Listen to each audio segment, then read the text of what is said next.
এই 2রা এপ্রিল থেকে তামিলনাড়ুর মাদুরাই শহরে আমাদের পার্টি, ভারতের কমিউনিস্ট পার্টির 24তম সর্বভারতীয় সম্মেলন তথা পার্টি কংগ্রেস অনুষ্ঠিত হতে যাচ্ছে। আজকে আমাদের ত্রিপুরাজ্যের যে প্রতিনিধি এবং দর্শক, অবজারভার, আমাদের সব মিলিয়ে 48 জন, গতকালই বেশ কয়েকজন চলে গেছেন। অবশিষ্ট জনেরা আজকে আমরা এই আগরতলা থেকে বিভিন্ন ফ্লাইটে, কেউ ব্যাঙ্গালোর হয়ে, কেউ হায়দ্রাবাদ হয়ে, কেউ চেন্নাই হয়ে আমরা মাদুরাই আমরা যাচ্ছি। এই কংগ্রেস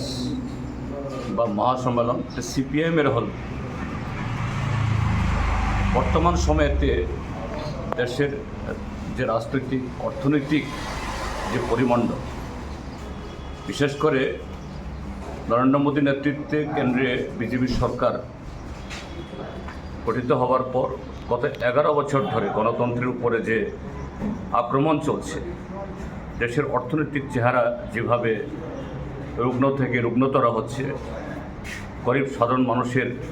যে জীবন জীবিকা আরও করুণ থেকে করুণতম হচ্ছে, সেই জায়গায় এই সম্মেলনে আমরা বিস্তারিত চর্চা করার মধ্য দিয়ে কীভাবে শুধু আমাদের পার্টিগত দিক থেকে, অর্থাৎ পার্টির শক্তির উপর ভিত্তি করে নয়, সারা দেশের ভাম গণতান্ত্রিক ধর্মনিরপেক্ষ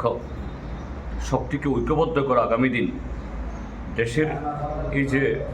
চরম যে হাল অবস্থা করেছে ভারতীয় জনতা পার্টি, তা থেকে কীভাবে বেরিয়ে আসা যায়, এই গুরুত্বপূর্ণ আলোচনা।